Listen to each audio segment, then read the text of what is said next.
We've been given a parabola, y equals 3x minus 2 all squared plus 3. Now it's important to recognize that this is in vertex form, so we can identify or locate the vertex at 2 and 3. So there's my vertex. And furthermore, that gives me the point of symmetry. So I've drawn in the red line, which shows the symmetrical point. Sorry, the center of the symmetry. Now, the question gives us 530 as a point. So I've drawn the point in green at 5 over 30 up. It's to the right of the vertex. And we're being asked to find the symmetrical point, which I've kind of marked in X. So there's a few different ways we could do this. We can just count. So we can just count from the vertex over. We go 1, 2, 3. And we can go backwards 1, 2, 3. And that's going to get us to -1. And the symmetrical point is going to have the same y coordinate.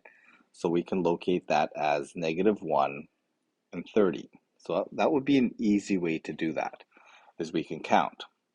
Now we can also generalize this and solve it as a variable. And to do this, we're going to use the middle formula. And so I can find the middle, which I'm going to call P. And that's going to be found using any two symmetrical points, which I'll just say x1 and x2. And we can find the average of those two coordinates.